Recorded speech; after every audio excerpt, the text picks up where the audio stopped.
Hey everyone, welcome into Between the Tackles. I'm your host, Michaela Vernava, along with Zach Cox and Doug Kide. We are here at Gillette Stadium, day 6 of Patriots training camp. Going on behind us, setting up for what concert is it? Coldplay. Coldplay, okay. Looks like it's going to be a good show. There's a lot of apparatuses, Just based entirely on the... There's a lot happening here. Yeah, a lot happening around us. Yeah, so it's a busy one here. Within the stadium was also really busy. Out there on the practice fields, and guys, final day of Tom Brady being in his 30s. Ooh. The big 4-0 tomorrow for Mr. Brady. Everything changes. Well, Tom Brady's birthday is always really funny because everyone always asks his teammates, like, oh, what's it like playing with an old quarterback? And then, like, every single media outlet writes about how much longer does Tom Brady have left, and get ready, we're going to be writing about it tomorrow too. And it's like this weird regional holiday where everyone celebrates Tom Brady's birthday, and that's when all of these stories come out. So get pumped. It really, it's just another day. Obviously, it shouldn't be any drastic changes, but there has been a lot of talk about it, but looking good out there. We saw Bill Belichick chucking some blocking pads at him, not letting up on the old man, so he seems to be holding up out there. Yeah, it might have been his worst practice of the summer today, but he still looked pretty good out there. We haven't heard from Tom Brady yet. That's kind of notable. He might talk tomorrow on his birthday. He might talk on Friday if he doesn't talk on his birthday, but I find that a little bit strange. We haven't heard from Tom Brady, at least in front of like a media scrum, since the Super Bowl. Yeah, the morning after the Super Bowl. Yeah. So that's been, what was that, February 5th or 6th? Yeah. So it's been quite a while. My math is a little rusty, but it's been a very long time since Tom Brady has kind of been in front of us as a media beat, whatever you want to call it. So yeah, we'll be very interested to hear what he has to say, especially because there's been a fair share of controversial type things that have happened since he last talked. I'm actually kind of the concussions situation being one of it. Things that, who knows? I'm sure he'll be asked about them at this point. I don't know if he'll just be able to be like, that was so long ago. I'm not focused on that now. It's going to be a very interesting couple of minutes whenever he does talk to us, whether that's tomorrow or Friday. Well, I do kind of question his strategy here about not talking to us until now, because if he had talked to us during the spring when those stories popped up, everyone would have talked about them. Everyone would have wrote about them, and that would have been it. And now we'd be able to move on and talk about Tom Brady as a quarterback, Tom Brady being 40 years old. By waiting to talk to us, he has only pushed these stories down prolonging further and further. The inevitable. And now when he's asked about them tomorrow, anything he says, we're going to write about them, and all the radio stations are going to talk about them, and it's just going to prolong those stories. So, I mean, I think really just going to rehash all of that controversy from the offseason. It's a story all over again. So I don't know. If my memory serves me correctly, he did not talk at all during training camp last year. Was that the case because of the suspension? He did talk at some point. He probably talked right around this time last year. Okay. But he didn't talk last spring at all. What about the previous year? Did he 2015? Yes. I don't know. But you were saying the other day that this is a relatively new phenomenon for Brady. Before Deflategate, he was pretty open and accessible to the media, right? Yeah, because I mean, we would cover charity events here during the spring. He would talk at those. He talked on the field my first year covering the team, just kind of on a random Wednesday. He was like, oh, well, Tom's going to talk today. And yeah, he was just as accessible as every other player, but it seems like that's really changed with Deflategate. And ever since then, he's been a lot more hesitant to speak to the media, which, I mean, that's up to him, obviously, but it's not like we were the ones who, made Deflategate a story. That was Roger Goodell. That was the NFL. It wasn't us. And obviously we had to write about it and everything, but it just seems a little strange that he hasn't been quite as open with the media since that whole story broke back in January 2015. Do you think that Deflategate is the cause of that? It's hard to argue it because everything kind of changed after that. Before then, he was definitely a lot more accessible, and ever since then, he's been a lot more distant. So, I don't know. All right, well, let's talk about how he looked out there today. Today, you said, worst practice you've seen from him so far at camp? I would say, this is probably the worst practice I've seen from him. But I mean, that's not to say that he was bad at all. I wouldn't even say he had a bad day. He had one interception today. He was the only quarterback who threw an interception. But it was a really great play by Jonathan Jones in the end zone to bring that down. Overall, though, he's been, like we talked about, I think, last week or whenever it was we chatted about this last, he's been far and away the best Patriots quarterback so far in camp. I mean, the competition between him and Jimmy Garoppolo and Jacoby Brissett has been not even anywhere close. I mean, I don't think Brissett, or Garoppolo rather, has had as strong of a summer as he did last year. And Brissett, while he's improved, still a good ways away. So yeah, it's, even though Brady wasn't dynamite today, he's still far and away the most talented quarterback in this team.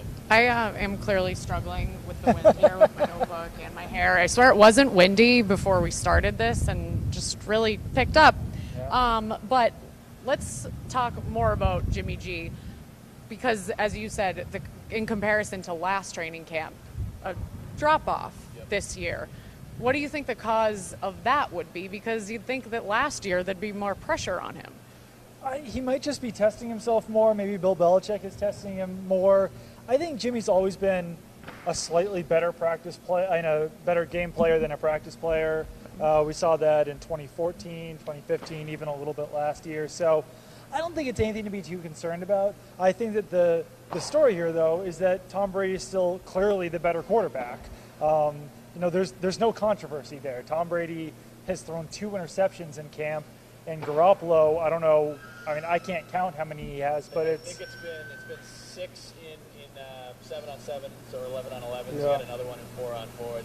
He was basically averaging more than 1 a day for most of camp. So none today, but yeah, I think that there's still just a pretty clear drop off there from 1 to 2, and that's not to say that Jimmy Garoppolo won't be a franchise quarterback. I know that the Jimmy defenders out there get very sensitive when you talk about Jimmy Garoppolo's interceptions, but still a good quarterback. He's just not the GOAT.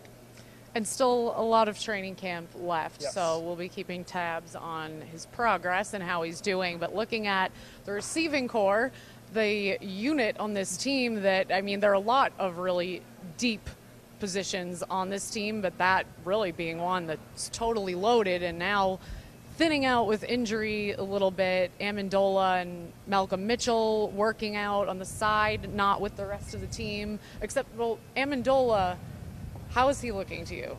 Well, he came up off the side field today, but he didn't really do anything. He caught a couple punts, but he hasn't been working on offense at all. So, yeah, like you said, Mitchell and Amendola working on the side field.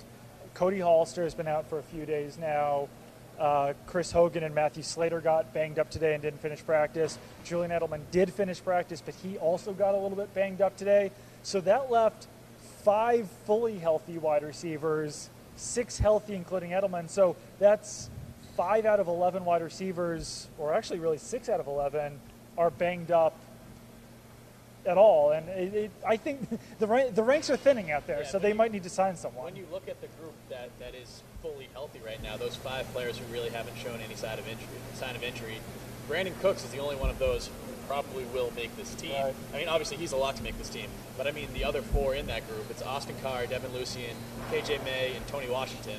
And we don't blame you if you've never heard of KJ May or Tony Washington. They just signed within the past week. Yeah. And Carr and Lucien, they're a little bit more highly touted, but both of them probably will not make the team. I think Carr's got a better chance than Lucien. Lucien hasn't had a great summer.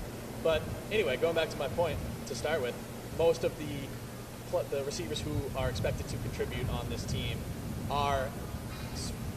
have some level of injury right now. We don't know, they don't release practice or injury reports rather during training camp, so we don't really know how serious or even what the exact injuries these guys have. And most of them probably are minor. I know Chris Hogan, he ended the practice day with an ice pack on his knee, but about half an hour later it was already off. He said he felt fine.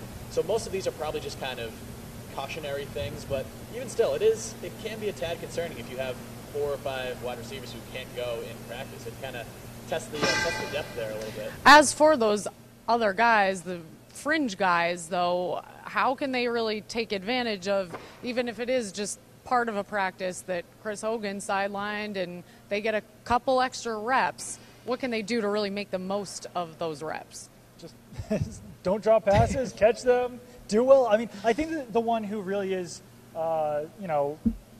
doing the best without those guys in there is Austin Carr, just because he's a wide receiver that seems like Jimmy Garoppolo and Jacoby Brissett enjoy throwing to, enjoy targeting. He catches a lot of passes out there, and I think he had one drop today. He'll have like random drops here and there, but for the most part, I've been pretty impressed with him. He's a practice squad candidate, though. The only real way for him to make the roster is if one of these injuries becomes more severe and one of these players has to hit injured reserve.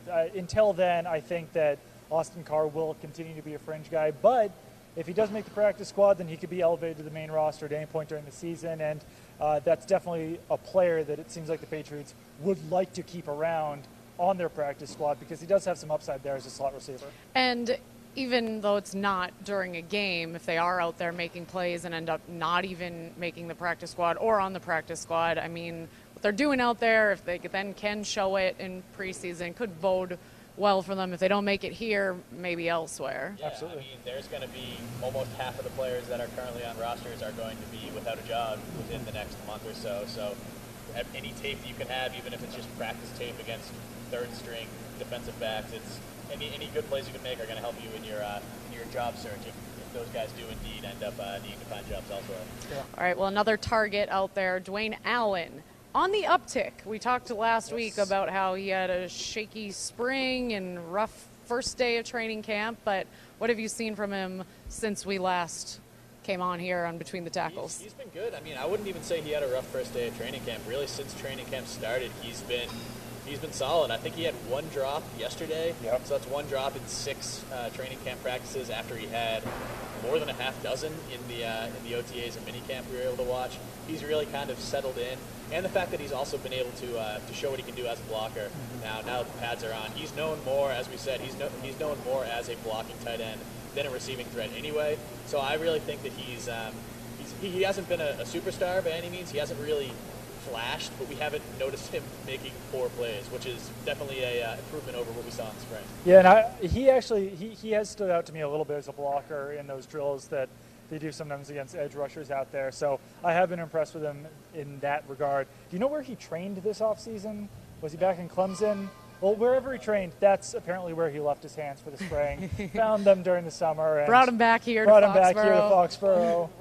Maybe he had to go to Indianapolis, or I don't know, where he's been in the last year, but left them somewhere, got them, and he's doing a lot better now. All right, well, this other tight end that you guys may have heard of, Rob Gronkowski, we heard from him today. Was that Rob or Ron? Roberto? Not Glenn Gronkowski, where I'm talking about Rob Gronkowski. Gronk. Is on this team, though. That's why I said that, yeah. Which I actually forgot about until about 2 hours ago. I saw him at a practice. I think he broke a record last year for the amount of subject lines in my email because of the amount of roster transactions that he was. Poor guy, dropped, added like every other week. Yeah. But we did hear from Rob Gronkowski, and he was one of the question marks coming into this camp we talked about last week just because of his health. What have you guys seen from him over the course of the past week? He sounds like he's feeling healthy. That's what he says. Looks that way, too. I mean, he bounced back from that back surgery very well. I think he's been that way for a while, too, because he participated fully in the spring practices. He was out there at WrestleMania, shoulder blocking the current WWE champion, Jinder Mahal. So I think he's fine. And I don't know how long that's going to hold up for because he seems to have an injury every year, and multiple back surgeries now is never a good sign. But no, looks fine, and he seems to be in high spirits. He's out there always, spiking the ball and spinning it and taunting his teammates. So all's good on the Gronkowski front, at least from Rob's side. Absolutely, yeah. He's looked like Gronk so far. He hasn't been limited in any way. He's been catching passes, been laying blocks. He's been Gronk so far. But Bill Belichick did mention this morning that this is exactly really what he looked like at this point last year. Then we got trucks coming. Truck. We just hang on for a sec, maybe? Are we going to have to move? All right, we're just going to go through it. We might get run over here, but sorry, Zach, you're saying. I was saying that Gronkowski did look fully healthy at this point last year. Then he got hurt. I believe it was the first practice of joint practices, the first day of joint practices with the Bears. So he's still got a little fragility to him. You can never know with for such a big guy, he does get hurt pretty frequently. So it's always kind of a wait-and-see approach with Gronkowski. But at the moment, he looks fully healthy. He looks good to go. Yeah, and as you guys are saying, you can never really count out an injury when it comes to him because of what we've seen in his past. But this year, I mean, all right, we heard from him today, and it seemed like he's sort of grasping the whole father time thing. He was talking, he's like going old man on us.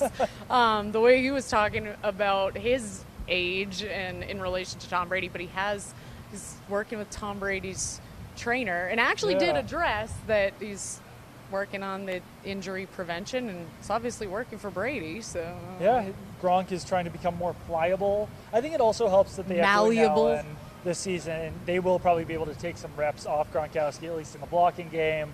Just limit his snaps a little bit this season.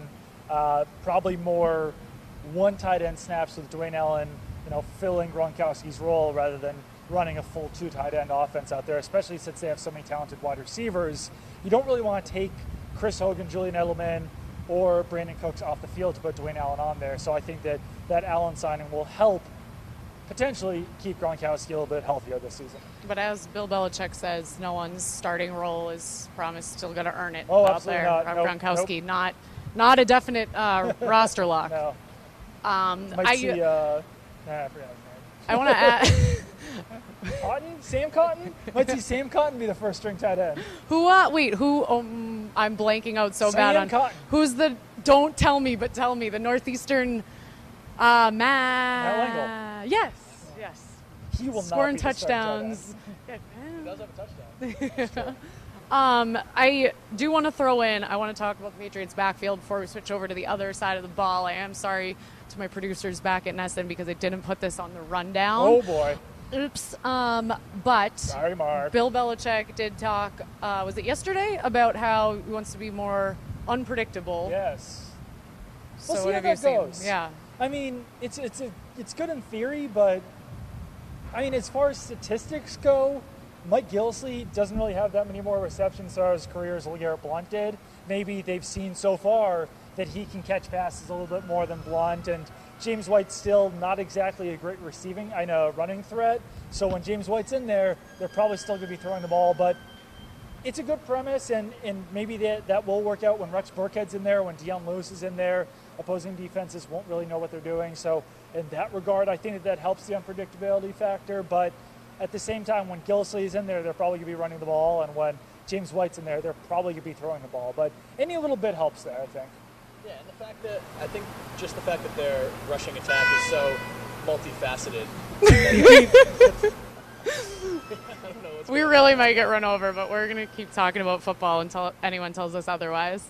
The fact that they are basically, you can go into a game not knowing who the quote-unquote star running back is going to be on any given day. I mean, I could easily see any of those four guys leading the team in touches or even in rushes on any given Sunday. So I think that definitely plays into the unpredictability factor, just the fact that you don't know who you have to game plan for. Yep. Well, switching to the other side of the ball, pass and looking at the pass rush, Rob Ninkovich did retire between now and the last time we spoke here, but still out there on the sidelines today. Excuse me. What we're battling we through heard, adversity yeah, we're here. battling through a lot of elements. There's wind, there are trucks. Anyway, Rob Ninkovich has retired, but still was out there today. Were you surprised to see him out there? There's literally a truck like right in my. I was not that surprised to see him out there because when he retired, he did say that he would be on the field in a coaching capacity, maybe working with some guys one-on-one. And we did see him working one-on-one with some of the younger players out there today, Dietrich Wise, Harvey Longy, and those guys both said that they were, it was very helpful to be working with a guy like Ninkovich, who, as of a few days ago, was a player on this team, now working more in a coaching capacity. But no, and a player in this team who has had a big influence on a big locker room guy, yes, and obviously also effective on the field. So what do you think he'll be able to do? Do you think he'll, first of all, be as present as he was today consistently throughout the season, and what will he be able to bring? That's unclear at this point. He hasn't been hired in any official capacity. They haven't named him a coaching intern or an assistant or anything like that. So really, we don't know how often he'll be down here. It sounded like he wants to be pretty involved. He spent a good chunk of his retirement farewell press conference talking about how much he likes this group of defensive ends, how much he really wants to stay involved with them and try to make them as good as he thinks they can be. And it seems like those young guys really appreciate it so far. I mean, just talking to Dietrich Wise and Harvey Longy today, they had nothing but great things to say about Ninkovich. And watching him during practice, it seems like he's got the coaching gene. I mean, he was out there, he was just working on pass rush techniques with these guys, just getting them in the right position. Really, I mean, he's already 10, 11 years older than a lot of these players to start with, so they looked up to him even before he retired. I remember Dietrich Wise called him a father figure in the spring. I think that was in April or May.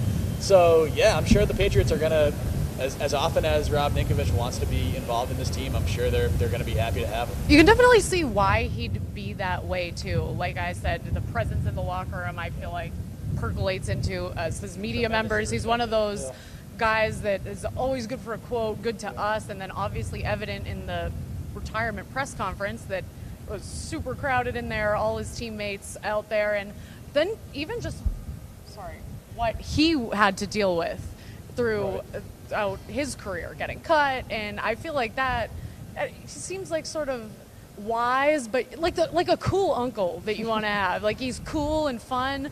Wise called him Wise, as in Dietrich Wise, called him what did he call him today? A player's coach? Player's coach, yes. Player's coach. I've been slightly surprised by how much both Harvey Longy and Shea McClellan both said that they really looked up to Rob Ninkovich before they ever met him, that was a player that they kind of modeled their game after. And I knew that Rob Ninkovich was, a pretty big deal around New England, but I didn't know how well he was known nationally. And Harvey Longy out in BYU, Shea McClellan out in Idaho, Boise State. I was surprised to hear that was a guy that they really watched film on and looked at as a guy that, okay, this is a guy I can model my game after, be that defensive end, hybrid linebacker type of player. So I was a little surprised by that, but that's pretty cool to hear that they were kind of, I think Harvey Longy said he was starstruck when he met Rob Ninkovich here, and it's just kind of funny, knowing Rob Ninkovich. He's probably seen a few Dr. Leonard commercials if he's starstruck by him. Definitely. But this is an area that was one of the weaker or not as deep spots on the roster before Ninkovich retired. So in terms of next man up, who's next up? This is a topic that we could probably talk about for 30 minutes in itself, just because it's so unpredictable what the Patriots will ever do with their pass rushers. But if this was 2014 and Rob Ninkovich had retired, it would have been a lot easier to predict, because Rob Ninkovich was playing left defensive end 95% of the time. Last year, Rob Ninkovich only played about 40 or 50% of the time. So it's not only Rob Ninkovich that they're trying to replace here, it's also Jabal Sheard and it's also Chris Long. So there's a lot of moving pieces here. Trey Flowers is the only player on that four-man rotation who's back now. So, I mean, I think we will see more of Shea McClellan. I think we will see more of Kyle Van Noy.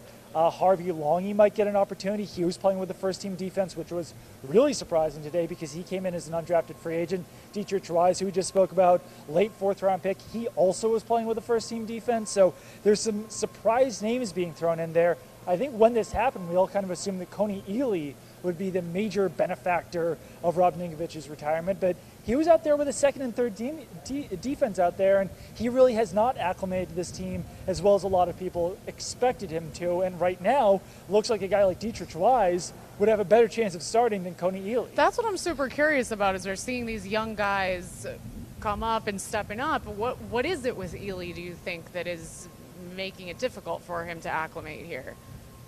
I'm not sure. It's kind of hard to say right now, and obviously it's still very early. We don't know. This just could be a case of the team working through some specific sub packages that they want to try out. And we might end up going into the first preseason game and seeing Coney Ely starting. We don't know that right now.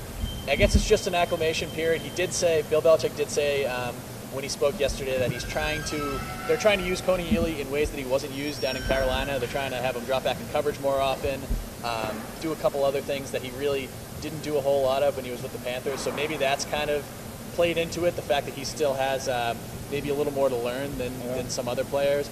But with Dietrich Wise, I mean, he's a guy who's going into his first NFL season, so I'm actually kind of surprised that he's been seen as many first team reps as he has so far. Same with Harvey Longy.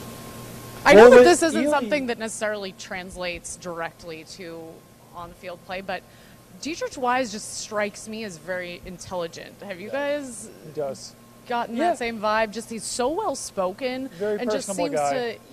but I feel like also has a level of maturity that when we're talking to him, I kind of forget that he's a rookie. That might be not the intelligence factor, but the maturity issue could be part of the problem with Coney Ealy. I mean, he sat out the first training camp practice, sat out the last OTA session that we were here for, and those were coaches' decisions. So that's a bit of a concerning start to his career with the Patriots, and I believe it was Ron Rivera, his head coach with the Panthers, who was quoted as saying, someone asked him what Coney Ealy has to do with the Patriots, and he said, listen to his coaches. So that's not a great sign.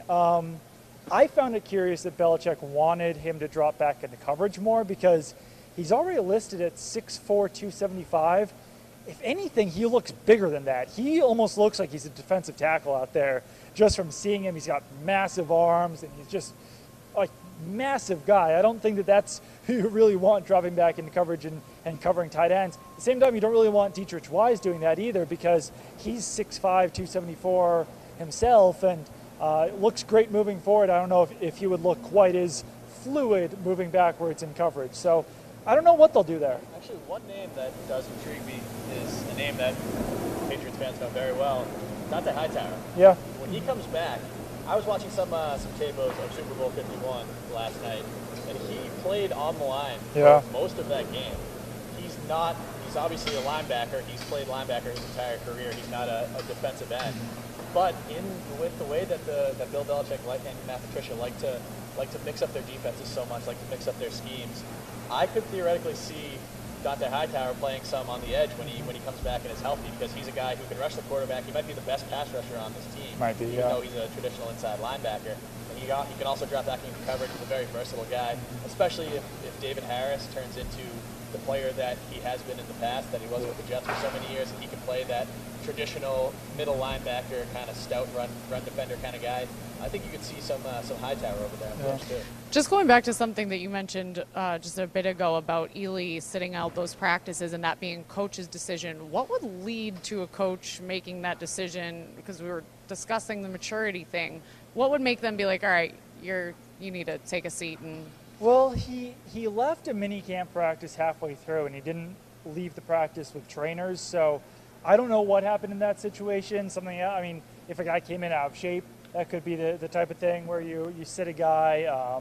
If a guy misses a meeting, arrives late, any number of those things. Because a couple springs ago, last spring, whatever it was, Malcolm Butler sat out some spring practices because he arrived late. So it could really be any number of things, but really most of those things go back to maturity issues. And he is a guy that I know when he was drafted by the Panthers came in with some pretty high expectations. So definitely doesn't quite seem like a good sign that they're willing to trade him and that he's going out with Rivera making a comment like that. For almost nothing, too. The Patriots only dropped back 8 slots to draft him. It went from the 2nd to 3rd round, so it seemed like they were giving up more than they really were to get him, but there's really very little to acquire him, and it's crazy to see Dietrich Wise and Harvey Longy receiving those first-team reps over him. That's not something that any of us would have expected. So we will be keeping an eye on that. Now let's just get into some general camp observations that you guys have made over the past week. First of all, the Edelman Gilmore scuffle. Yes. That we're not really in the dog day. It's only day 6 of training camp. There's still a lot more camp left, and I guess the good thing to look forward to is you have 3 joint practice sessions this preseason, which is good. At least they'll be getting up against another team. But are you guys surprised to see tempers flaring this early? Not really. I mean, maybe it is a little bit early for guys to kind of lose their cools, but especially, Julian Edelman's a guy who likes to talk a lot of crap. Yeah. And just wide receivers and defensive backs in general, they're very, I don't know what the right word for is. I don't want to say they have egos, but they're very, they got big personalities. They like to get inside each other's heads, get inside each other's minds, talk some smack. I'm not surprised that it happened between Julian Edelman and Stephon Gilmore. Those are two guys that are expected to be the best or among the best on the team at their positions. So let's get back to Brandon Cooks, because last year we saw him and Malcolm Butler get pretty heated when the Saints were here for joint practices.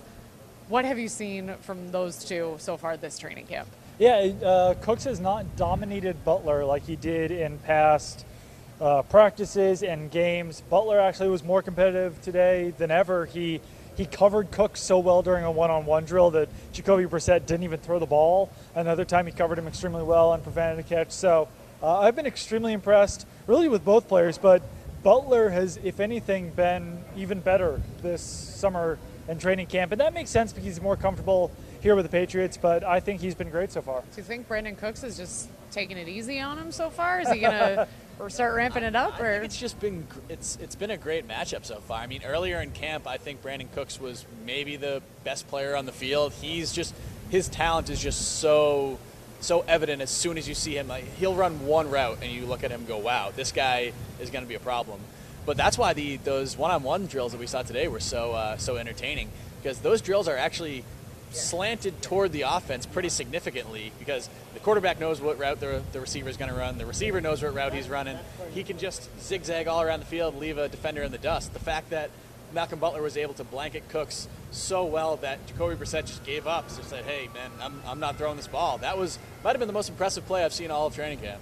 Well, iron sharpens iron, and there should be a lot of that on this team this year with these guys going up against each other at practice. Not just them two, but all of the guys. And Doug, you actually wrote a good piece on NESN.com about how comfortability could play into this season, because obviously the expectations are very high for the reigning Super Bowl champs because of the new additions they added. But then talk about what you wrote, because I found that to be an interesting point that I feel like no one's really talked about. A lot of people kind of forget that a lot of the players that they acquired last year will, if anything, be even better this year. Shea McClellan's a guy who only played about 25% of defensive snaps last season. Now that he's got a full offseason under his belt, a bigger role in front of him, he could definitely be a lot better this season. Kyle Van Noy was acquired midway through the season at the trade deadline. I think he even spoke to it. He was really overwhelmed last year, trying to learn a new defense on the fly like that. So I think that he's another guy who could be way better this year. You can go down the line, though. Chris Hogan came in last year. Eric Rowe came in right before the season on a trade.